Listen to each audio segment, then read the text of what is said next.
Hello, everyone. Welcome back to another State of FEH Podcast. We're on episode 22. I'm your host, DTM, and I'm joined by Oblivion and Joel from Phaeology, as always. How are you two doing this fine evening? Waiting for that Christmas banner. It's going to be a spicy one, I think. Oh, yes.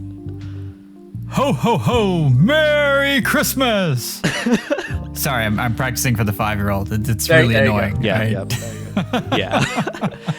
We all have to do what we have to do for Christmas season, right? I'm with Oblivion. Christmas is not the best, and now we have to do the Elf on the Shelf. So I need something to brighten my day. So I'm looking for Faye to do that. Yeah, well, it'll be interesting to see what will happen on the Christmas banner. For all of those who aren't aware, we're currently recording this 24 hours before the trailer is supposedly released, and yeah, there's going to be some very interesting things on the silhouettes, I guess. But yeah, obviously, with this podcast, we all have a range of topics. The most notable one, of course, being the introduction of the new book. We are now on Book VIII, and I do know that you two were on another podcast with Tasho talking about Book VIII, The Traders. But I guess to open up this conversation, overall, what is your initial impressions on Book VIII so far? Joel, you go first because you're positive.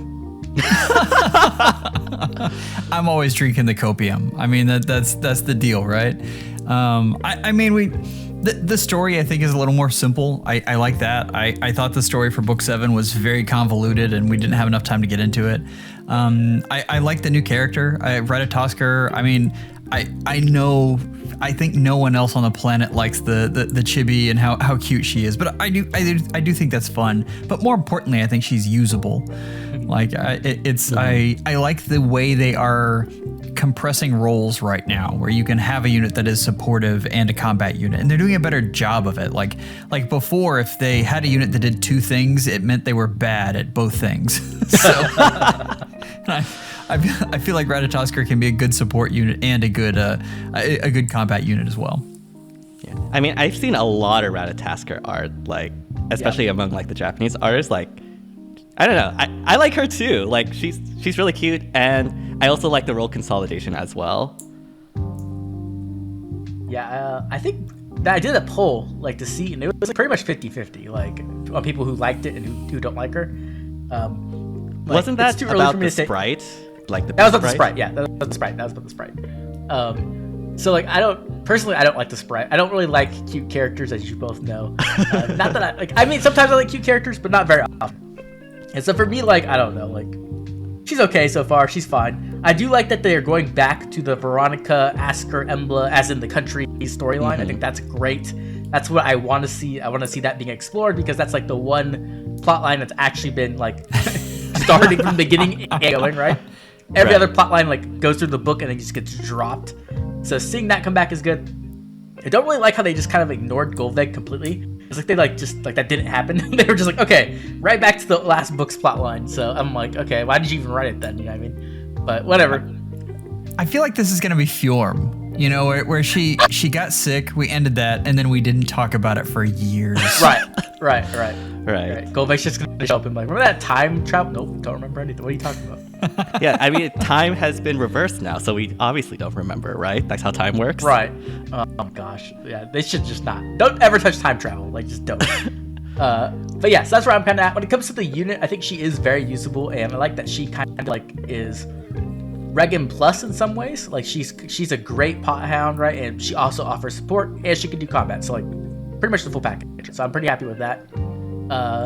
Yeah, I mean overall, when it comes to Ratatoskr and the initial reaction to Book VIII, I think it's fine, and it's really fun for memes. So I've been having a blast with that. So that's always great. There's so much memes that have been spawned off with Book VIII. Honestly, I think that's a good direction to go. And yeah, like you mentioned, I do like the focus back on Asker and Embla, the nations. Again, Book VI was my favorite book, so seeing a sort of continuation on that and the fallout of that is really, really cool. Especially maybe they'll do something with Henriette according to the Book VIII trailer. We'll see on that. Again, Ratatoskr seems pretty cool. honestly, the other characters look pretty cool too. I know like the alcoholic snake lady that I forgot the name of has been getting a lot of attention. Race Felger. No, Nidhogger. Nidhogger, yes. Yeah. The bird lady, I know Satoshi is all over that right now. Yep. And even like the characters we haven't seen but are on like the promotional art, there's been a lot of discussion on that. So, I mean, Yusuke Kozaki is back as the artist, which is he never misses. And yeah, honestly, I'm pretty optimistic about this book overall, especially after the initial impressions. Well, let's give credit where credit's due here. The art has progressively gotten better over the years. Like, especially you look at, well, I'm Oblivion, you said it. I mean, that's the problem with seeing Sharena and Alphonse next to the new Veronica. Like they have really developed a style and have really brought things along. And yeah, poor old Alphonse is in a trio. Yeah, his clothes are getting on to be a decade old now. He needs to change. Mm-hmm. Alphonse looks like a boy. Meanwhile, Veronica is like super aged up now, and it's like really jarring, honestly.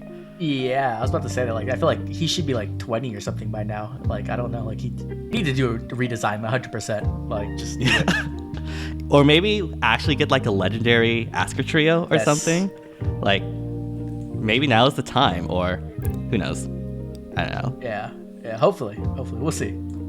Yeah, we'll see. I will say, I did like. I think it was chapter 1, part 5, where like it's literally just Ratatoskr by herself in that like one. That was so funny. Although I did have to switch teams because my original team couldn't take her on. Which wait, are you serious? I've seen some people say that like they had a struggle with her. I had no problem at all. I mean, I just put my unit out there and she died. I was like, okay, bye. My original team is OG Lucina, Brave Ike, Brave Lucina, and Peony. Oh, and okay. Yeah, going old school.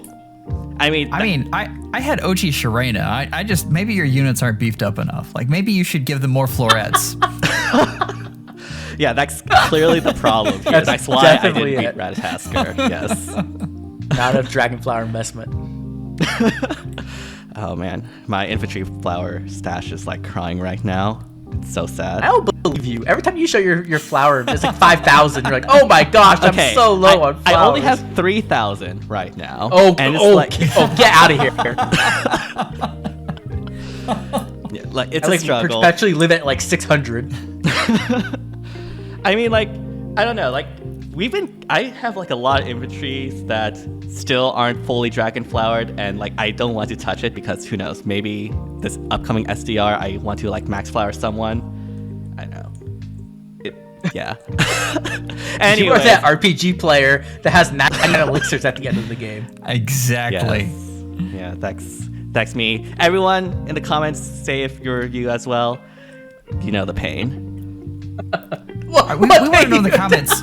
We want to know in the comments, which one are you? Are you the one that never has anything and spends it the minute you get it, or are you DTM? And at the very end of the game, you're still not spending your elixirs because you don't know if this is actually the final boss because there could be something else after it. Oh my gosh. I remember playing like Kingdom Hearts or something and like had like a bunch of elixirs that I still never used. Like just like they're still lying there even after like the post game and everything. But yeah, obviously Book VIII, pretty good initial impressions so far. Obviously, we also had the banner that came with it, and it is the rest of the second generation of Awakening, minus Noir, Rip Noir. Maybe you'll get in later. Yeah, I'm still so sad how they treated Noir. Like that Summer All is just like not good. I mean, IS is just treating her like Tharja does, which is, they're role playing. I mean, case in point about art right there. Like the back-breaking, weird, yeah, that's so bizarre. Yeah. But yeah, at least when it comes to like the Book VIII banner, I think obviously we had like the 2 instant demotes, but we also had Severa finally in the game and rearmed Lucina, which is the newest rearmed, with Future Sight, which is really interesting. What are your thoughts on that? Like Lucina? Yeah, Lucina or Severa. either one. Okay. I mean, Severa's pretty good, right? Like, she just gets DR piercing pretty much, like, no matter what. Like, they're like, hey, you get it if it's this condition. But if there's a whole other condition, you get it too. It's like, why don't you just combine it so that when either one procs, you get the condition instead of making it or 30 sentences longer. Or just give it to her. Like right. they're making these weird conditions. There's so many ways you can get it. I'm like, come on, guys, just make it easy. Exactly, yeah. Just make it easy to read. But yeah, either way, she has what you need as a God Sword right now, which is just DR piercing. You just need to be able to kill things. So I mean, that's already really good. And then when it comes to Lucina, she has probably the best rearmed weapon or arcane weapon in the game. Like, it's either that or Lewin, I'd say, between the two of them. They're both very, very good. And future vision is like insane, right? Be able to get treachery to just yourself and somebody else while getting, action economy and a swap. Like, what's there not to like? And DR, and DR, right? And, yeah, right. 40% DR too. Yeah, new buff for her dad to steal. Yep, exactly. I swear, like, Brave Crom keeps getting better and better. It's actually ridiculous. Yep. Yeah. Who would you say is like the best user of the arcane axe right now? Just like any axe infantry? That's a hard one. I actually haven't thought about it too much. I was kind of just like looking at Flared Sparrow factories, and I was like, got somebody who sees there. I could just. But it's probably like, I don't know, like female Shez or somebody. I think that's like their most recent axe infantry demo we got, something like that. Like, you just want someone fast, obviously. That's like what you're going for, because it has that speed check in there, and like. Fast units just typically use arcane weapons better in most situations. Right. Just because of conditions. But yeah, that's what I'm thinking. I don't know. I'm probably just going to give it to a favorite. I'll probably just give it to Ross, and it'll be terrible on him, but I don't care. It's Ross. But wait, I thought Ross had an amazing refine Oblivion. Stop being you as the shadow just like attack me from both sides. Yeah. What are your thoughts, Joel? I mean, I usually look for something special that someone has. Like, obviously favorites are awesome, and if you have a favorite, you give them that weapon. But Anna, I mean, especially if you're running through the bonus gambit where you're always using Alphonse, Sharena, or Anna, I mean, Gale Force Anna with that axe is pretty fantastic, especially if you throw like Infantry Pulse 4 and Wings of Mercy 4 on her. Like, she can really contribute in your Gale Force team, and I think that's a great way to use her. Yep. Yeah, I think like if you play like Aetherites, like the Asker trio is like actually really good investment for like a lot of these skills, because unless you have like the bonus mythic, you're basically going to be using them every time, and yeah, you get a lot of value that way. When it comes to Severa, like, where would you like rank her in terms of like the God Swords we've had this year? Because we did get a lot of God Swords this year. So how do you think she like stands out or like compares? I'm having God Sword fatigue still. So it's tough. Right. Like, I mean, who are your top tier? You've got to say, and we'll widen out to Omni Tank, right? We'll say Lucia and Legendary Lear, or I think those are pretty, like, those are standard. We can all agree that those are your top tier. Right. I don't put her in front of those. I put her right behind, because I think she has the exact things you need as an Omni Tank. I just, at this point, I've had so many of them, and I've built so many Omni Tanks up. I'm like, another one. And the nukes are so ridiculous now. It's like most folks are switching over to player phase strats because they're just path of least resistance. Yeah, I agree. I think she's like, I don't know, like tier 2 or whatever tier 2 would be, like below the Lear and Lucy are just stupid. Like, especially Lear. Lear is just over the top ridiculous how good she is, especially with just like the amount of support you can give her. Like, Dual Phase Brave has just gone, like, it was already really, really good, but like it's gone up in value so much now. Like, the fact that they're giving out Brave DR on their nukes now, like on like Kvasir, is because of that. They're like, oh, Lear's just too good. Like, we have to nerf her some way. But Alir is dual phase piercing brave. I mean, that's exactly. Yeah, I mean, that's she has everything. She's really good. Yeah, I do think like if Alir wasn't like season lock, you'd basically see her like all the time, especially in like Astra Anima. You'll just like pair her with Veil, and then like literally nothing can beat that. Like, it's actually kind of ridiculous. That's pretty much what I do. Anytime it's fire season, it's Alir season. I discovered the combo in Chaos Season, and it's been amazing. Doesn't Sanaki take her down? Sanaki, yeah, she could definitely kill her. Yeah, you have to have a lot of things going for you. Yeah. I think like when it comes to like Sanaki, like you can't really have like units within like 2 spaces. It's probably 3, and you hope that the person that's tanking has like penalty neutralization. And if you do that, then yeah, you probably are able to get her to tank. She is so obnoxious. Like that unit is so ridiculously stupid. I've just ran into her all day today, and I was like, I hate you now. I know who's doing really good against her though. I mean, I like it because it's Tellius, right? I want Tellius to win, but at the same time, like Tellius, stop hurting your own people, right? Like, come on, now. We need a truce here. But Zelgis was actually doing really well against her. I think Ninja Zelgis is like sleeper really, really strong. Yes. Obviously he has bonus stats this week, so he's being inflated a little bit. So I want to see how he pans out, like maybe this whole month. But right now, like I have seen him just take on every single team, no matter what the threat is, and just laugh. Like the only thing that really messes him up is like Flash, and that's it. So I had someone on my friends list who had a +10, and this was before bonus stats. So I really wanted to go in and test, and so I had my Kagero, which has Valoria support, and so I'm getting lethalities into this unit, and it took three attacks to actually take him out. It was absolutely nuts. She only got 1 lethality off because of all the stuff going on, but yeah, still, I mean that's still incredible. Yeah, like he's real good. Like personally, like I think the amount of tools tanking, like obviously this is probably in response to a lot of the nuke stuff we've gotten this year, but these days like tanks actually do have like a lot of power. Like the floor is a lot higher. Like basically any decent unit can be made to work as a tank. Obviously there are some units that are better than others, but like in the current meta, you know, I feel like with like Veil, with like other supports, like you can really make it work really well. I mean, there depends on the matchups, because there's definitely some nukes who are just like Sonic U, who are just like the top disgusting, and especially because they offer support too. Like that's the thing that I really hate. It's like you have like a unit like Summer Shamir who's like, I'm gonna put Panic and Discord on you, and it's just like, can you stop taking all my stats away, please? Like, oh my gosh. So if you're looking at Gatekeeper nukes right now, it'd be Claude and Sonic, right? Like those would be the 2. Right. Probably. When you said Gatekeeper, my brain went somewhere completely different. I was like, Gatekeeper can't nuke. Gatekeeper killing people? What? What is this scenario? Those 2 words don't exist in the same sentence. Yeah.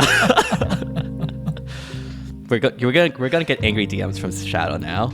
Just we'll call them benchmark nukes. I mean, those are your 2 benchmark nukes right now. Mm-hmm. Yeah.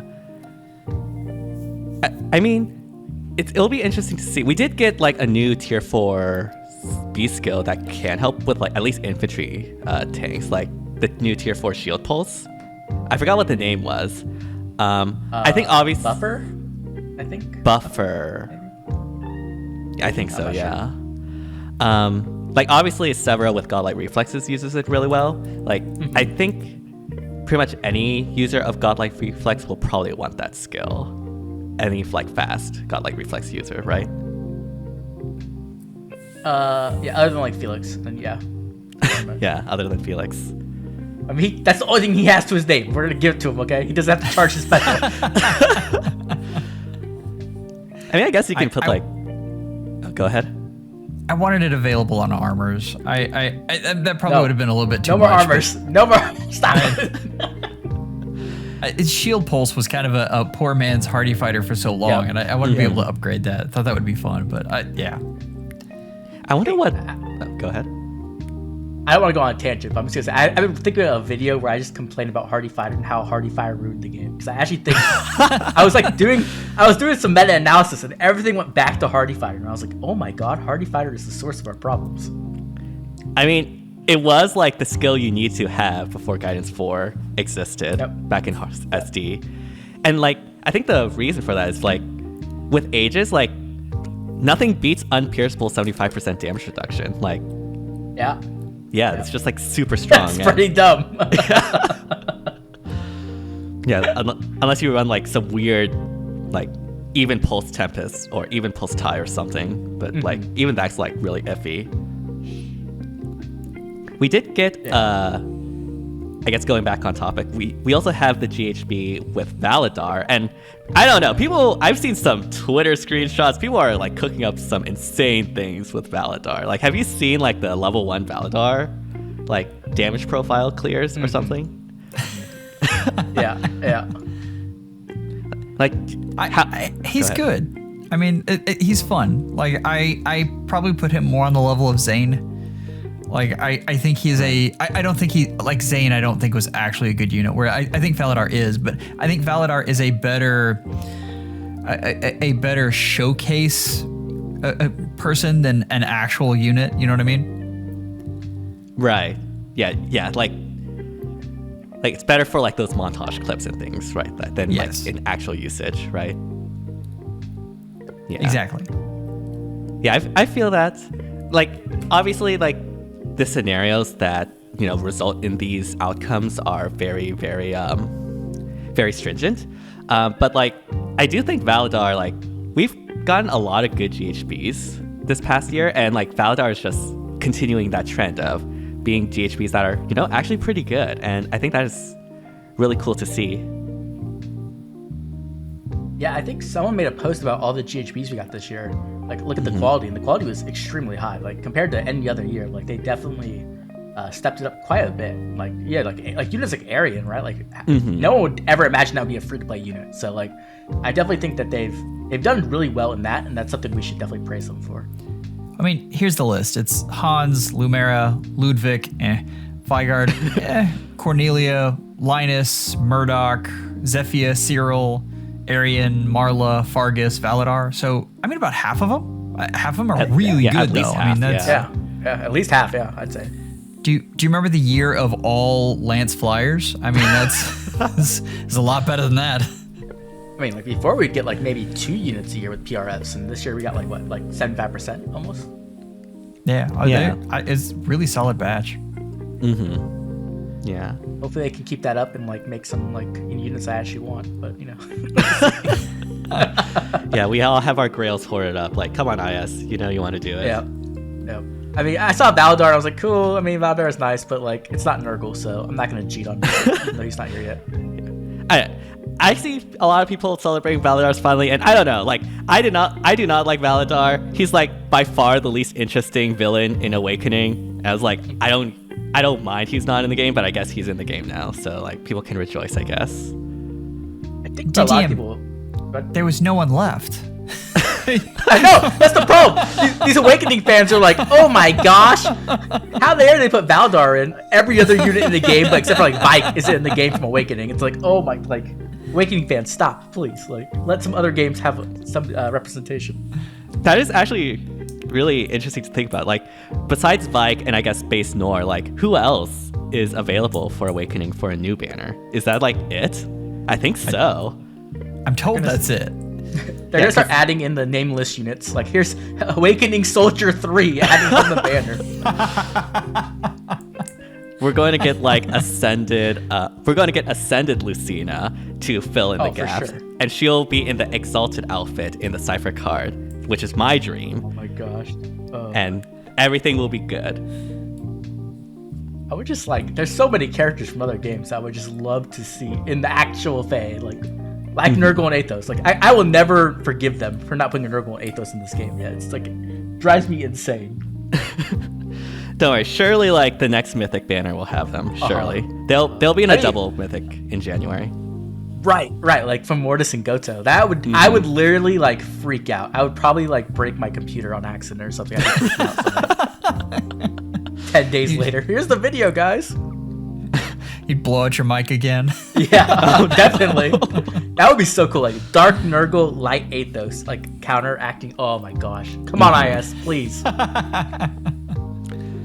Well, we did have a double Mythic banner just this, like, very recently. And obviously this is to close out Book 7. We have Gullveig and Kvasir, both defense Mythics, which honestly really surprised me.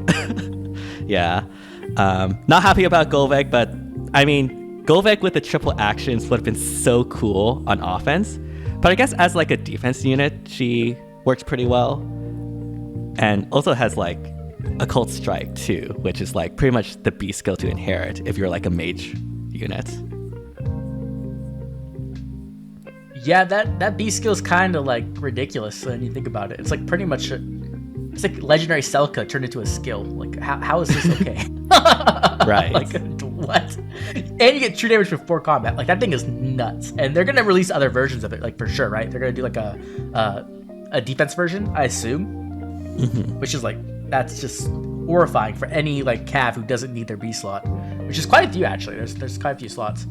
I actually also made Veronica really good now, because Veronica had fallen off of quite a bit, I'd say, legendary Veronica. Right. She was still definitely usable, but like if you've seen her with that occultist skill, it's disgusting. Like she actually does a lot of damage now. Like the one thing she was missing was true damage. I mean, yeah, like previously, like range calves and ranged flyers, especially mages, they didn't really have a lot of options for the B. So having something for them that is this good is a really big boon. And yeah, the true damage of Occultist Strike combined with like Flared Sparrow, like that is like 14 pre-combat damage, which is a significant amount. Like that is around like what, like a 20% of your HP, assuming like, or maybe even more depending on the mode. Obviously not in like ether raids, but in like summoner's duels, like that is a lot of damage. And like one of the main drawbacks of mages, especially cav and flyer mages, is that they didn't have a way to get through damage reduction. But like if you do 14 pre-combat damage, that does help mitigate that quite a bit. Yep. I mean, it's like the same thing with AoEs, right? AoEs were being used for that exact reason. Like, Right. hey, I don't need to kill you if your HP's low before the combat starts, right? So it's like the same thing, but like you don't have to pre-charge it at all, and it stacks. Like so, it's really good. And I think we haven't really got a chance to use Gullveig as a bonus unit yet. That's going to be coming up this week as we're recording. But we have got to use Kvasir, and I know Joel, you've been using Kvasir on your team, right? She is a monster. Yes, she is. She is. I didn't realize her survivability was going to be that good. It's ridiculous. Like, I knew she was going to have it. I just, in practice, I didn't realize how good it was actually going to be. I had a screenshot where I was going up against a team, and they had a healing tower that I couldn't break because that would have, let all of the other units break mine. So I was sitting there and I took out the entire team and finally had to put Peony right up next to her and then warp someone on the other side so that I could just trap her and then slowly hit her with a melee unit so that she would finally go away. I'm like, this is ridiculous. She is so ridiculously bulky. Like, I had no idea she would be that bulky. I think she's so bulky that, like, Wings of Mercy plays are, like, actually legitimate. Like, before, like, you'd have to, like, do some kind of trick with, like, Winter Burnie or something like that on the defense. Like, and then you could do, like, a return trap or something like that. Now I think Kvasir's so tanky, like, it's really hard to kill her in one combat. So you could just have, like, your backline have Wings of Mercy and just, like, have them come in and be horrifying, right? Right. Like, I cannot believe how good that unit is. Like, she's so annoying. That's the thing, though. You don't really need Wings of Mercy because you got a time of light. Timeskate. No, Timeskate. Thank you. Timeskate. I'm so mad at myself. I was really angry because I did something stupid and mathed wrong, and I cut a recording, but it was a defense that had Kvasir set up like that. And the entire team came in and just walloped me, and I didn't realize that I was going to need that video for later, and I was, all fussy and salty, and I thought, I didn't quit this. But that was the kind of defense it was, and it had Heather in there as well, and Heather warped in, rallied, and attacked, and it was really a neat concept. But I'm seeing all sorts of things like that. Like, she's a very creative unit. Yeah, and she also, that stupid dance. I forgot she had a stupid dance. So I'm like sitting there, I'm like, I'm good. And then freaking unit in the back is dancing. I'm like, how did that happen? She just teleports in, and I'm like, oh my god, stop. Like, please. I mean, I like that. But yeah, I think. Go ahead. You can finish. I was just thinking, like, I think cav lines are like back. Like, I know fly lines were really good, but because they're so focused on Hinoka, and Hinoka's not released in the season, which isn't like the biggest detriment, you can definitely still use them, right? I'm not saying you can't, but like when you're given weapons like Gullveig and Kvasir, like why not use the cav line, right? Right. And like I think we're starting to see that shift, especially in like the higher levels of AR, where we went from like Catria balls to now like Cav lines, especially with the new ruse skill and like that sort of thing really having like nerf on Catria balls. Like I guess like Cav lines, especially with Gullveig and Kvasir both being Cavs that slot in naturally to those type of archetypes, like are probably going to be the way forward when it comes to the optimal defenses, which is very interesting because I think when it comes to Cav lines, I think they're a lot more expensive to be consistent compared to Catria balls because, you know, Catria, she just like provides triangle attack and you have a lot of power. Whereas I think the pool for like Cavs that work like at the top, that can be consistent at the top level, is like a lot smaller than like ones that can work in Catria balls. Gullveig and go ahead. So I'm going to agree with you, but like a little asterisk there. Mm-hmm. I don't think the problem is so much the switch. The problem is the fact that we are switching so quickly. Like at the highest level, actually flyer balls are out because someone figured out that, hey, all I need to do is Summer Edelgard this. And I mean, if you do this right, like Summer Edelgard is very, very good against flyer balls. Just absolutely destroys them. And so I got, so last Astra season we had, I got Summer Edled 3 times. And so they're already out. And so you've already switched. If you invested into flyer lines, then, oh wait, no. Now we got to invest into Cav lines. And it's the switch. Like if you would know that Cav lines were going to be good for a long time, I don't think it would be a bad thing to invest in those units, but you don't know what's coming up next. Right. Yeah. I mean, I definitely did that today. Like I've been using Summer Altina a ton. She just has been putting in work because she has high enough HP for me where she can go on the hex trap and not get stopped. Yeah. So I can just like, hey, you put a hex trap there, you're dead. Like, okay, good job. So it's really nice for that.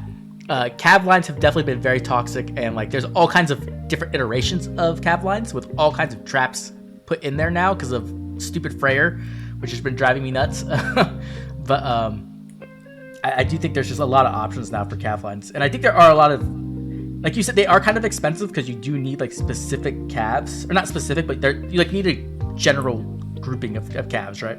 Mm-hmm. But I do think there's a lot that are coming out, and there's a lot of good ones. And the cool thing is, like, 2 of the best are mythics, so they will be re-ran pretty consistently.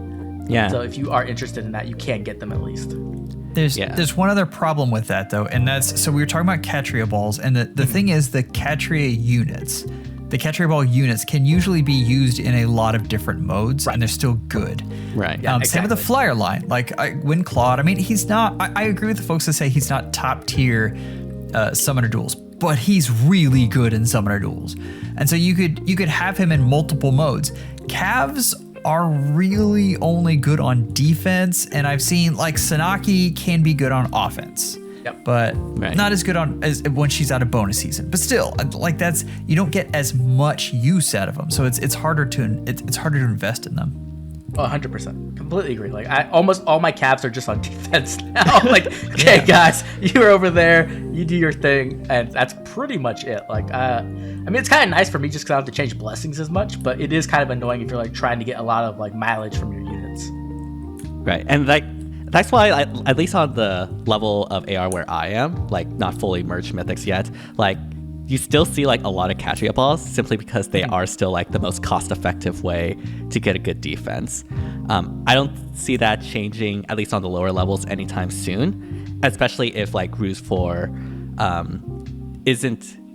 remains at the current prevalence level, which is like not that much.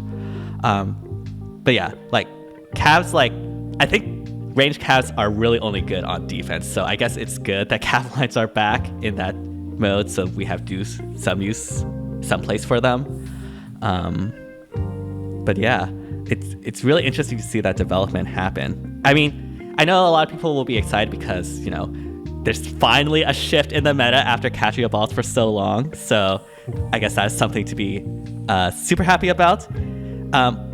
It's going to be interesting for me, though, because obviously I'm a very huge Gale Force player, and Catria balls were like Gale Force heaven, basically, whereas Cav lines is, the other one. I think you're gonna be really happy. I think you're gonna be really good with Gale Force right now. I've been looking at some different strategies, and they're very good. I told you guys about this, and this is gonna be hard to do in an audio format. But the fact that you can double snipe Summer Edel in, and then like I had Gatekeeper to stop Summer Edel, and she smacks somebody. But because of Gatekeeper's range, she can still assault troop out because he can't reach that far. So there are a lot of really neat tricks that are coming out that people are being very creative. So I think Gale Force is actually on the rise right now. I think it is a very good strategy. Yeah, I kind of agree too, because like the problem I was having with Gale Force and like the high tier catcher balls was that they would just go with like really bulky stuff that all had guard, and I was like, can you stop? Like, I don't need Medius to have guard, or Freyr to have guard, or Maria to be chilling there giving them miracle, right? And it was all annoying. But now with fireballs, none of them have guard. They all die really easily, so I can like Gale Force with dagger, and it's not a problem. Which is, oh my god, thank God dagger's actually doing something now. That's so nice. But so I think it is nice. The only problem is like trying to make sure that you have a good way to approach, which means like you kind of have to like have some backup plans, because like every single map will be a bit different. So you either have to have like a way to get past Hex Trap, a way to get past Gravity Trap, double smites. Like you need to have like ways to get in. But once you're in, it's not too bad. Yeah, I think one of the like I recently sent you guys like a video of a Summer Edelgard clear that used like Florina. Like they use Winterburnian and Florina. They get Florina below 50% HP. Summer Edelgard goes in and then just like warps all the way back to Florina. And it's just like, I'd never seen that before, but that was so cool. And like, I think that sort of creativity like is on the rise with these player face strategies, especially with the rise of these new defenses, which honestly I'm very excited about. I don't have those units to be able to do it, but it's super cool. Yeah. It is super cool. And I mean, honestly, even when I get beat by something like that, I mean, I'm like, okay. I mean, this is a quality win here. Like this is, I can't complain about this. Yeah, it definitely beats out looking at your defense getting walled by like Ascended Fjorm or something, or Summer Fjorm or something. Like I've had so many of those. Yeah. I lost one map this week. It felt so bad, and I lost to like some Leviathan with all +10 units who didn't have seals on. And I was just like, why? How did this happen? This feels so bad.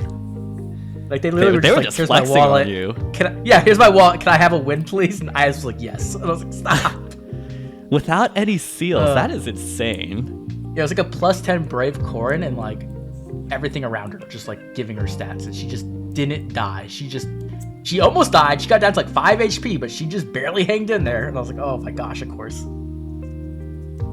Yeah. I mean, it is Earth season right now, right? So like we have Legendary Robin support. Yep. We have regular Robin support. Yeah.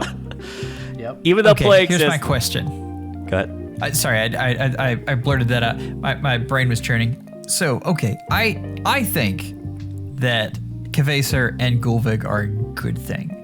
Like, I mean, we're just sitting here talking about all of the creative stuff that's coming out of this. Mm-hmm. How does the average player feel about defense getting a boost? No, bad, terrible. That's like my number one thing, right? And that's like kind of how I view things a lot of times. When you're thinking of like high level strategy play and like the meta evolving, oh, this is so cool. When you think of it from like, you know, a layman playing Ether Raids, holy crap, I hate life. Like, how do you kill Kvasir? Gullveig has 3 actions. She just took out your whole team on turn 1. Like, and there's so much to read. So like a lot of times you don't even know all the effects there. Like I was just mentioning, like, you know, with the extra action from Kvasir or time skate, like it's overwhelming, right? Like if you're just trying to play Ether Raids like a chill, like that is not always possible. I guess is the best way to put it, right? And I think that's why when I was doing, I read comments on a lot of my videos. A lot of the comments I was getting was like people were, what's auto battle? It's auto dispatch. What's the other one? Auto dispatch. Like I just auto dispatch these raids. I don't play it. I never played it. I haven't played it in years because I just auto dispatch since it came out. I was like, oh, that kind of feels bad, but like I understand why, right? Because like, who wants to spend an hour doing an Ether Raids match? I had to do that this week, and I was just like, this feels not great. It feels good when you beat it, but like especially when you're at work and you're like, I'm trying to do ether raids while working, no one's looking, right? Okay, let's get this done. But there's just a lot of stuff to consider, right? When it comes to like these crazy defense maps that can exist. I'm hearing more and more of that. Exactly what you're saying, where it's I just don't play ether raids. I didn't know that was a thing, and that's been a thing since I think auto dispatch like was added to the game. Honestly, even before then, like you would hear people just saying like, I just hang out at tier 21 and just like play one match and be done with it. And like personally for me, like I don't think there's anything wrong with that, especially if ether raids is to be a competitive mode. I think ether raids having more depth, especially when it comes to actually doing matches, is what makes the mode from being stale, like how I felt about ether raids for this entire year. I felt it was like super stale and super unchallenging, honestly, as an F2P player. But I do like it when like things are able to be a lot more creative and there's a lot more like dynamics in terms of the meta. And I know this is a very unpopular opinion, but I don't know. I like Kvasir addition to the defense meta. Not necessarily Gullveig. I wish she was an offense mythic still, but I guess we'll take what we can get. Why isn't she an offense mythic? Like triple action. She's probably just she's just too good. Like honestly, they're like, okay, let's try it. Oh, she's destroyed everything. Okay, let's stop. I feel like you've captured the duality of the Fae player just in general. You're like, I like it when things are difficult, but why didn't they give me Gullveig as an offensive mythic? Like we've all had that thought, right? Yeah. That's it.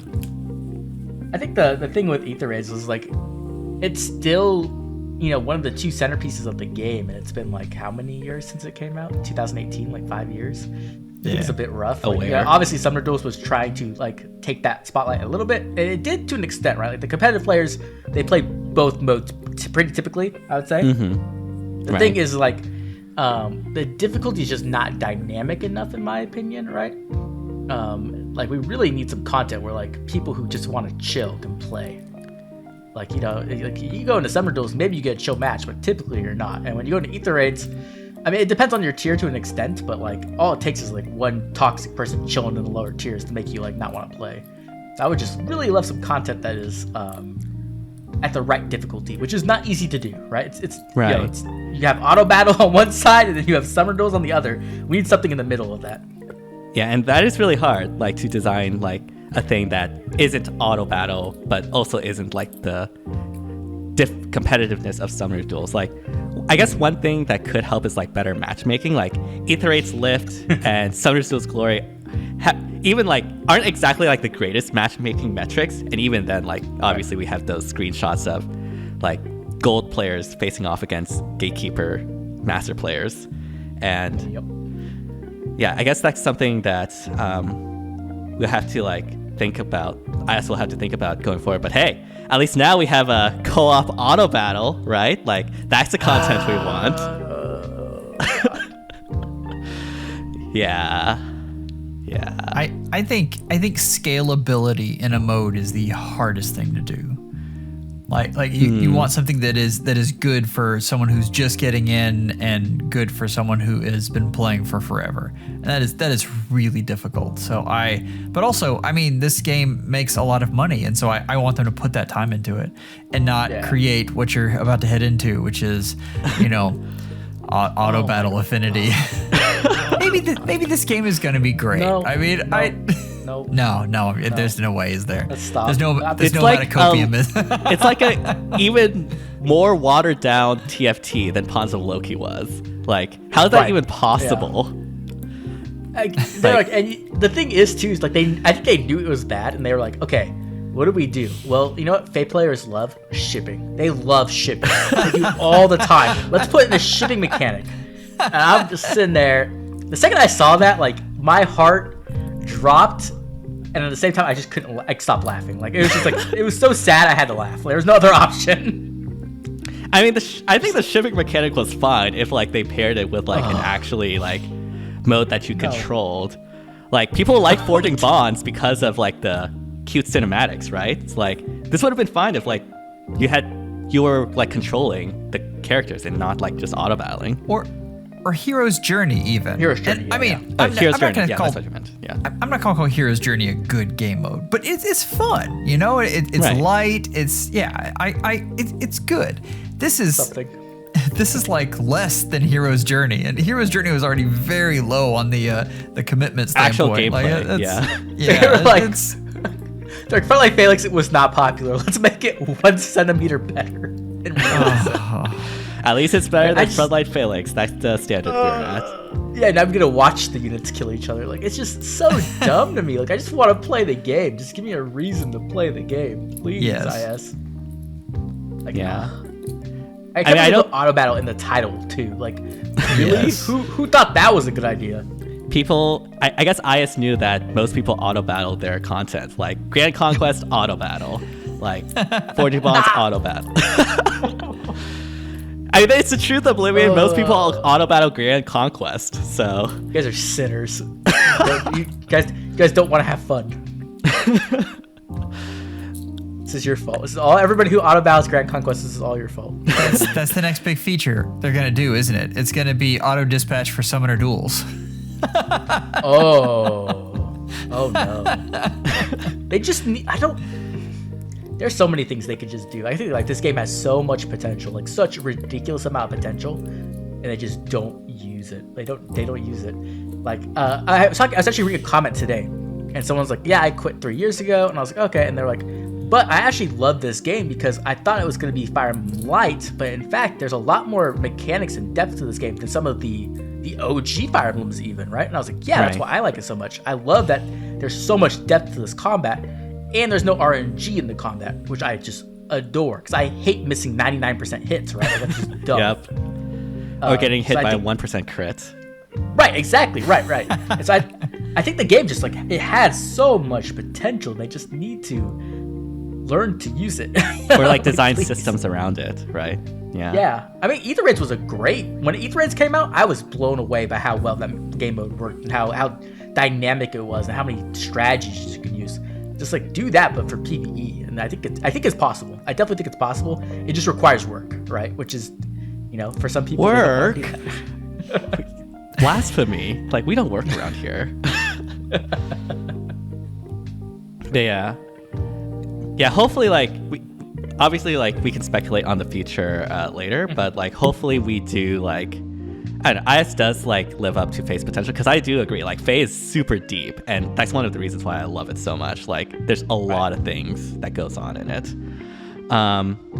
I guess, like, before we do, like, a little retrospective, we do have one more banner, which is the FE7 banner, which featured, like, Nino, Ginnungagap, and some other characters I don't know the names of. Will was there. He was on Well, the yeah, band. Will was was there, yeah. Okay, I actually do remember Will, because I'm trying to free summon him, because I don't have any other bonus unit options this upcoming Ether Raids, and it's driving me insane. Like, I skipped Fargas for whatever reason. I don't know why. I don't remember why on the GHB. But yeah, anyways. I think the most notable thing about that banner is probably like Fatal Smoke 4 and Fleeting Echo, the latest Echo skills. Fleeting Echo is definitely a big upgrade compared to the previous Echoes we had. We went from like literally unusable to actually being decent. Have you seen Fleeting Echo around like the competitive modes yet? And Yes, definitely. At the highest level of Aether Raid's defenses, that's where it goes best. Right. Shamir, yeah. Probably like any nuke, speedy nuke would probably appreciate it. Without PRF, yeah.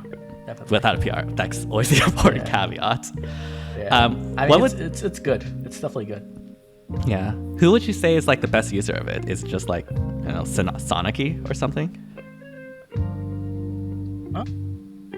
I mean, I'm biased. I'm gonna say send to Joshua, just the representative. I mean, that's fair. Yeah. But Shamir is really good. Sonic is really good. Pretty much most of the range caps who don't have PRS use it really, really well. It's just, it's free remote Sparrow without having to use remote Sparrow, which is really good when you can run Flared Sparrow instead. Right. Yeah, And, I mean, like- it frees up an A slot. Like that's fantastic. Yeah. And like, Oh man. Fleeting Echo, like providing damage reduction. I think that goes back to what we're saying about how like tanks really appreciate damage reduction and piercing these days, especially as we get more effects with damage reduction. Right. I mean, it's everywhere. Like damage reduction is the meta. It's been the meta for a very long time. So like you need piercing, you need having. I've seen people running Brave Cords. That Brave Cord that killed me, she was running Special Spiral 4. Like they don't. Nope. Yeah. Just need piercing, and it works. Like it killed my team. So obviously it definitely works. So I don't know. Like is Special Spiral 4 coming back into the meta, but on armors instead of infantry? Yes, 100% yes. I've seen it on a lot of units. It started on Marth, right? On a Winter Marth. Right. And it's gone from there. Actually, it's still good on Winter Marth. I mean, you guys have seen Levin Seti's clears. Like, if you want a tank right now, Winter Marth is a perfectly fine way to go about that. Yep. Right. What about Fatal Smoke? Have you seen the new Fatal Smoke? Have you seen that out and about? Personally, I'm not like that impressed by it. Like, we've had ways to deal with like Maria before with like Sea Feud. But I guess it's like a neat upgrade to the OG Fatal Smoke, right? I like it, and I've been told that it's on the whaliest of whale defenses right now. Like, I mean, we're not even calling the tip top meta. Like we're talking about the absolute most whaley of folks. Like literally the 10 people at the top have it. Exactly. I haven't seen it at all. Like I haven't seen it yet. So I just to keep that in mind. I think the problem is we just have so many options in C skills right now. That is true. That's not a bad place to be. Like we've got a lot of good stuff though. Yeah, I've seen it once. No, twice. I've seen it twice. I saw it on Shamir, and Shamir had Fleeting Echo and the Thela. I was like, can you not, like, please, like, stop? They must really love Shamir, surely. No, everything was plus 10. They were just a Leviathan. It was 100% Leviathan. I was just like, go away. I don't want to run into you. Just take my ladder. Go away. But yeah, that, and then Ginnungagap I saw one time as well, which I think she's not that great just because, like, if she's being used on a cav line, you just don't put anyone in her row, and then the flash doesn't activate. And you're like, okay, bye, Ginnungagap, like, you're dead. Well, the other thing is most of your tanks now have some sort of null C disrupt. So it's definitely necessary now, yeah. But yeah, other than that, I think on that banner, like, I think Nino is actually pretty good, though. I think people are kind of sleeping on her a little bit. But I didn't know this when I recorded my banner reaction. I don't know why. My brain just turned off. But Nino got ult in January. Like, what the heck, IS? Like, really? Like, you're gonna do this? Why are we getting 2 Nino ults per year now? I don't think that's necessary. That could have been Jafar. Oh no! I'm just saying. You're right. It could have been Jafar. That is a precedent they're setting that could come back to bite us in a few days. 24 Tomorrow. hours. Yeah, 24 hours. Oh no! 8 hours from the release of this video. Foreshadowing. I mean, I personally like Attuned Nino. The design outfit, like her being based off of Jafar, I think is really cute. Like, I like them together, so obviously really biased, even though I've never played their games. I'll get through Lin mode eventually. Don't worry. But yeah, like overall, like I think those two were obviously like the stars of that banner. Everything else, I don't think there's that much that stood out. Unless we have like some hardcore Isadora fans out there in the comments section. I think Harkin's cool. I mean, he's fine. Was Harkin the demote of? No, he's the dual phase Brave Sword. Oh yeah. Yeah, I mean, dual phase Brave. Good, it's good. Yeah. Very, very bulky too. Like he's a lot better than he gets credit for. But again, we've gotten so many of these guys that it's. Right. They kind of blend together. Yeah, I read, again, you mentioned it, Godsword fatigue, or just like Omni-Tank fatigue. It's been a real thing this year.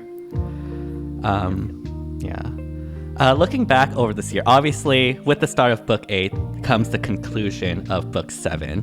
And obviously, there's a lot of opinions about Book VII.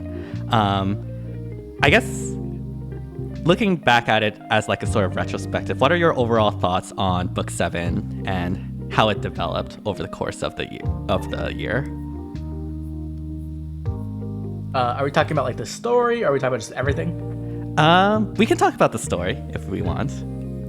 Okay, I like one sentence. It was bad. I didn't like it. it was very ambitious. I'll be diplomatic about it. It was very ambitious. I do agree. It was very ambitious. Yes. Yeah. There were parts of it that were really neat, but overall, I got to the end and I was like, that's it. Like that's yeah. And so it was a bit of a whiff. I think. Oh, go ahead.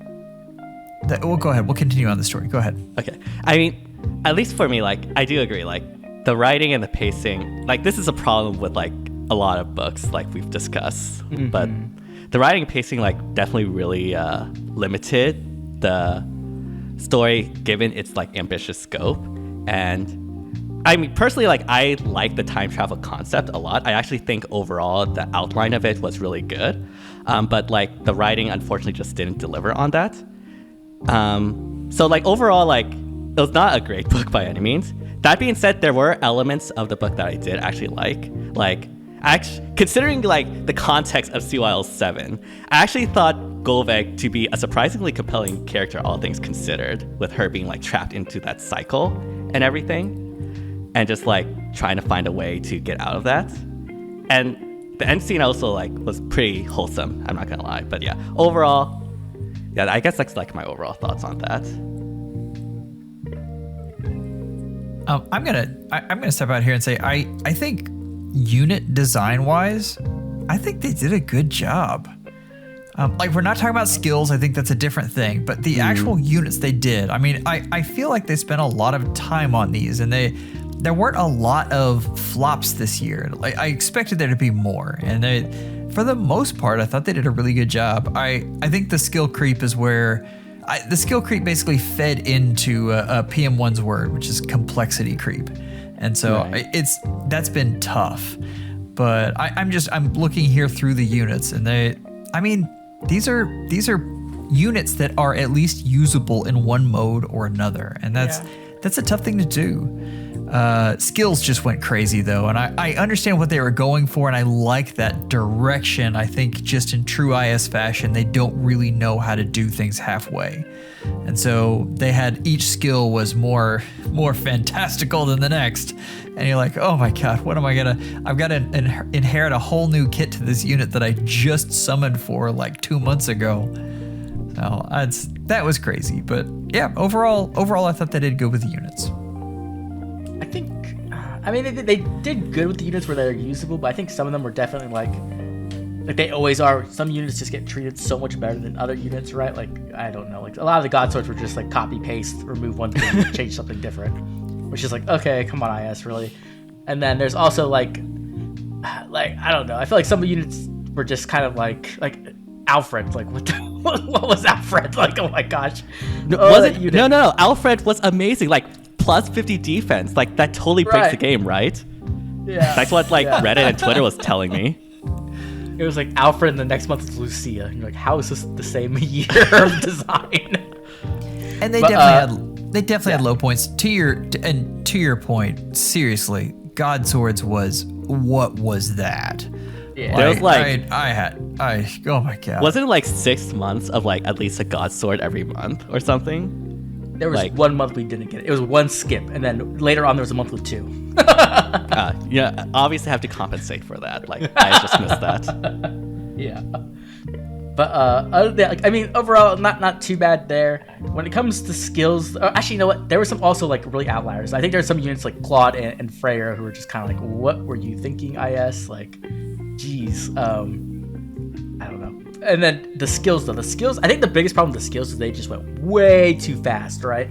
Like, way too fast. Like, how did we get a distant attack speed solo, distant attack speed solo, right? And then we didn't get any other versions of it, and then we get Prime. It's like, okay, no, stop. Like, we had base distant counter for like 4 years, and then we eventually, like 2 years ago, got the +5 stats in player phase, but it hurts you. Distant and then +5 pressure. stats in enemy phase, right? And then it doesn't hurt you. Like, okay, that's a slow, steady progression. And then 1 year, literally 1 year after Duma, who had the attack one, we get Prime, which is just absurdly more powerful. So I think they need to just slow down, introduce a skill, introduce all the variants of that skill, and then also introduce another unit with the same skills so we can actually have more access to those skills. Yeah. Like, stop putting out new skill after new skill after new skill after new skill. And put a demote with the lower versions of the skill. Yes. Please. Oh my gosh. Like, even if it's a Grail unit, I'll spend 100 Grails. Like, just give me access to it. Yeah, because like one of the biggest problems of like, say, inheriting like Gambit is that we don't have Gambit 3 like anywhere. Like, it's literally only on like Robin and I think Anna, Halloween Anna, and like that's it. Prime is only available on Claude and Anna. And yeah, like we've gotten a lot of new skills, like definitely a lot more than previous years. Personally, at least for me, like I don't mind it as much because generally I don't really summon for specific skills unless it's like Guidance 4, which I still regret to this day. Honestly, like it's really just Guidance 4 that like was the skill that sort of like changed things. I guess you can argue Gambit too because of Lucia.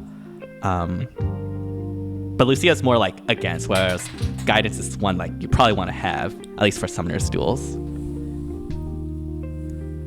Yeah, I don't know. I think they just went a little bit too far. I think Gambit's really cool though. Like, even though it is pretty powerful, like just the fact that it creates a whole new way of playing with specials and, you know, having not slaying being good.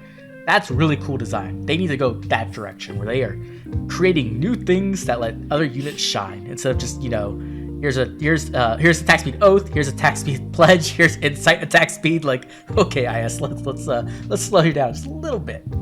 So real quick, guys, we had 24 new swords and 12 of them were god swords. Oh my god. That's including Lapis, but still, that's a lot. Yeah. That's ridiculous. That's insane. Like, I don't know why they love swords so much. Like, there's like we don't get nearly enough god lances or whatever. Like, do that. Or like god axes. Like, yeah. When was the last time we had one of those? Like infantry axe. That was good. Can't even think of it. And someone's gonna yell at us because like, one unit. Like, oh crap! Sorry. The one fan for that one unit. Right. Yeah. I mean, if you're going, Hans is a really good score bot, but I don't think anyone would call him a good god axe. I mean, I'm sure there's one person. But. Yeah. I mean, if people say Ross's Refine is good, like. Why do you just like hurting me, don't you? I mean, Ross is an axe. Sorry, the reaction will never get old. Sorry. He's like from 2019. He's old. He's a very old 10-year-old. Let's leave him alone. Yeah. Okay, I'm looking. It really is back to Hannah, like Ninja Hannah. Really? That's dang. Yeah. Where are our god axes, IS? Like, what's going on here? Like, literally. There's literally, is this like some sort of like sword preference? Like, obviously, like with 12. Yes. I think the thing is, like, there's a lot of actually like weapon movement combinations we don't really have that much of, and we could get like, why don't they just explore that? That'd be cool. Like, you know what I mean? Like, I think we only have like one bow dancer in the game. Like, why don't we have more of that? Why don't we have an armored dancer? I know that'd be terrible, but like, at least make it. You know what I mean? Like, I mean, I would appreciate if just for like the training tower quest to get on my armor team. Yes. Like, sometimes it feels like someone who has ADD and went off their meds that day, and that's the let's do attack speed prime. Let's do this. Let's do this. And it's that's. I mean, I will say, like, I do appreciate like the variety of skills we've gotten, like for the different unit types. Like, obviously, like Guidance 4, like, and Guard Bearing 4, like, really brought flyer and melee flyers like back into the meta, which I think was really, really cool. This new like occult skill, like, even though it's really powerful, I think it's really cool for allowing an option for like magic flyers and magic calves. And like, honestly, like, even though there were a lot of them, I do like the fact that we did get a lot of cool skills that did like pretty unique things and weren't like direct upgrades to each other, or more like side grades. Like, I do think that was really neat. I mean, if they were more available, I would have no problem with it. That's the only problem. It's just like, right. Hey, summon this unit now if you want this cool skill. Then you do it, and then like a month later, like, you wanted that one? Here's a new one. I think that's why we don't summon for skills. Going back to the age-old idiom, don't summon for skills. the F2P advice, how to save orbs. Right. But with that said, like, what are you looking forward to, like, I guess, in the upcoming Book 8, right? Because, like, we are in the beginning of the hype season, of one of the hype seasons. So I guess there's, like, 2 a year, technically, like, around CYL, and then there's also the anniversary hype season. Right. So, like, is there something, like, you guys are, like, really looking forward to, like, in particular, or, like, maybe even, like, a dream for one of the banners coming up? Because we know we have Christmas and then New Year's right after. And New Year's has been pretty hyped for, like, 2 years, I'd say, or 3 years. Yeah, and we've got the Year of the Dragon this time, so that's gonna be interesting. Yeah, I'm hoping KCB losing all his money. Yes, I'm hoping for like a Dragon New Year's banner, like maybe with like Vale and Alir as a duo. I think that would be super cool. Or just them like in the banner. I think it would be really cool. Like, there's so many Dragon candidates for New Year's that I think like IS could really tap into, and I would be super excited for. Because like, yeah, last year was like with New Year's Asker and Ash, which is an Elm, and I forgot who else. Was it Pain and Yarn? Because it was Year of the Bunny, right? Year of the Rabbit. Yes. Yep. So DTM, how are you going to feel when it's duo Corrin with Corrin? Duo male Corrin with Corrin. I mean, Call it now. Okay, I would not appreciate a dual Corrin before a dual Owain Odin, okay? Like, come on. Owain Odin deserves that before the dual Corrins. Like, I actually don't mind another female Corrin alt in New Year's. I think that would actually be really sick, because I do like female Corrin a lot, but not a duel with Corrin and male Corrin. Like, sorry, that's just not interesting me.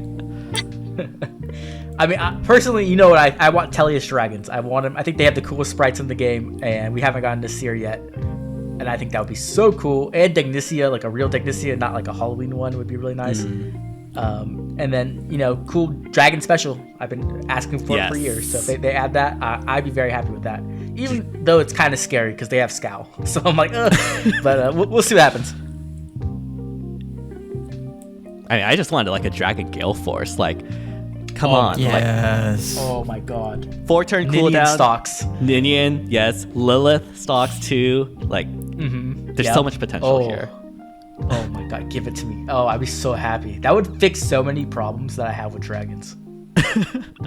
So I mean, Sharena alt. I'll put that up on the list again. Yep. Always. God, this new game mode. I just it's been over 700 days. Like, we need something, like, and make it good. Like not an event, a mode. We need something that you actually put some time into. Yeah, and it's like guilds. weekly and not like monthly or every 2 months or every 8 months, like in Conquest. I would love social events too. I think social events like with MMOs, right? Like, a lot of people play MMOs not really to play the game, just to hang out with their friends. So I think if they add even just social stuff into FEH, that would help people just like log into the game, right? Which is a good idea. Plus, it makes for great streams. Yeah. Oh yeah. Imagine having like actual ways to play with each other without having like get a rig stuff. Like, it'd be so nice. Yeah, like the reason why Grand Conquest like is super hype is because of all the co-op stuff that happens like around it. Yep. Like, imagine if we have something like that just facilitated in the game, or like as much as like Summer's Duels is maligned by the general player base, like the community around it is like one of like the best things about it, and the fact that it's super tight knit, strategies constantly get shared, data gets collected, and again, like that is something that is not facilitated by IS, but you know, because you know the community is there, that sort of co-op collab thing happens. Like, imagine if there was something in the game that like facilitates that itself. That would have been really cool. I'd love that. But we will get something at the anniversary. I just don't know what it will be, right? Like, we've got all kinds of stuff before. Like FEH Pass was at the anniversary, so I forgot about that. I forgot it was on anniversary. Oh my god. I'll never forget, because Twitter was full of fire, like of fake like emotes everywhere. Like, that was, all my timeline was just that. I'm digging back. The funny thing was, if I remember correctly, it was a really good FEH channel. And then they ended it off with Fate Pass, and then just everyone was up in arms. I'm like, IS, what are you doing? Yeah. It's okay. We're getting Fate Pass Deluxe. It's gonna be great. Yeah. $49.99 a month. Now you can spark 3 times instead of 1 time. Get 10 summoner supports. That would actually be really good. I don't want it. I already have to do like for SDR. I'm like summoner supporting everything, and it's such a pain in the butt. So please don't do that. I guess that's one of the benefits for not having Fate Pass. You just have to summer support 1 unit. Like, yay, F2P wins. Let's go. There's also like CYL that's going to happen in January too, right? Yes. Yeah. I think everyone's just predicting an engaged sweep. Like I haven't heard anyone say not that. So it'll be interesting, and I really hope that they don't do it like they did last year, where like it just like shows up and then there's no interim results, because that's what made Felix lose. Like, why did you do that, IS? Yeah, interim results are like part of the fun. Like it makes people rally. It gives a lot of energy. Like I think one of the reasons why like the vote tally was pretty low this year, besides like the change in time and date, is because there was no interim results, and so like there wasn't like this rallying point, and so people were like, okay, whatever. Like, yeah, like come on, IS, what's going on? Yeah, we need that. But yeah, I would like. I don't know. I think Engage will just probably sweep, but like if I could like sneak somebody in there, I would love that. Like, so I gotta think of some propaganda. I gotta get some memes going. Who would you want to sneak into CYL 8? The problem is like, right? Like I can't pick my favorite characters because they're too popular that they can't sneak in, right? Like it has to be like someone like Adult Tiki, where they're popular but they're not super popular, right? And then people can like, I don't know, like Alencia or Zelgius, I think kind of fits into that spot, but like I don't know how I would get people to like. I'd have to find some like crazy meme for that to work. Especially with like Legendary Alencia and the Ninja Zelgius now. Right, that would be right, hard. Exactly, yeah. So it would be pretty hard. I'm more afraid that like I was about to call him by the name Chad. Let's call him that. The new Buck OC, if he gets like voted or something. Oh yeah, I'm really afraid of that. Please don't do that. Have a Gullveig 2.0. Please, no more of that. I know people love doing that because like it's a meme, but I hate it so much. I hate it so much. We'll just call him Dear Chan from here on out. Dear Chan. Oh gosh. I mean, I do think like, on the female side, I do think like it's pretty locked into Engage. On the male side, I do think there's a lot more like competition, especially with like characters like Felix. I don't think Felix has a chance, to be honest. I think the only reason why Felix had a chance before is because he wasn't in the game. Okay. Yeah, it'll be interesting to see. Who are you? The other thing is, I saw a lot of people saying that Yunaka's on the silhouette. So wait, that really? might be bad. That's what everybody. I saw like 20 people say that just right now. So like, if that is the case, that might hurt her. I don't know. Okay, I guess I could sort of see it. Okay, I mean, again, on the left, like super ambiguous. Like it could literally be anyone. Yeah, exactly. Yeah. Anyways, who are you hoping happens CYL, Joel? See, I kind of like the memes. I think those are entertaining. So I wouldn't mind if Dear Chan actually made it in. Like that would be funny to me. I didn't mind Gullveig though. I thought that was fun. And I thought Gullveig was actually really well handled with CYL 7. Like I was shocked how well they handled that. Like, yeah. So she's a great unit, but like other than that, I was not very happy with it. The thing is, for a meme to happen, it means that a whole bunch of the community, joke or otherwise, rallied around this unit, created a cause, and pushed them through. And I think for that alone is fun. I mean, Gatekeeper. I think the Gatekeeper story is fun. Nope. Okay. So you lost me, NDT. You lost. Yeah. I was on board with you for a second, but then nope. Sorry. You said the name. Obviously, Gullveig had a different kind of pull that helped her out. But I mean, yeah. If Dear Chan gets in, I mean, I'm okay with that. I'll even throw him a few votes. I will be sticking to my even vote like plan. questioning like if he's actually available as a voting option, right? Right. I think his name would have to be revealed probably for him. I don't think he can be, because I don't think is there another story chapter before we do CYL voting? I think there might be more. Yeah. But it's going to be like really close. It'll probably be like January Within days. 11th-ish or something. Yeah, so Yeah. I don't know that happens. And Right. I really don't want Nithauger. The The snake drunk lady? girl. Yeah. We don't need another snake lady. Why did they do snakes again? Like, I get it. Like, I know Nidhogg's like the world snake. But, like, you could have just made her something else, like a dragon or something. I don't know. Like, did it have to be another snake? I mean, I'm surprised they didn't make her like Jormungandr or something. Like, I thought that was like the snake from Norse mythology. I think they go by both names. I think. Okay. I don't know. I'm not sure, but I've seen Nidhogg a lot before too. I see. Yeah. Yeah, we'll see. We'll see. CYL is going to be an interesting time. Yeah, definitely going to be very interesting. I guess like before we wrap things up, are there any like hopes or predictions other than what we've talked about that you hope or predict we'll see like in Book 8 overall, like in the game? Okay, so I'm going here with a tinfoil hat theory, and there's not enough sample size to say this, but in general, they rotate. And in general, I'm saying, again, way too small sample size, but they work on summoning, they work on heroes and skill inheritance type things, or they work on game modes. So we actually had summoning like the year before last they had made a lot of good changes, and this year they worked on units.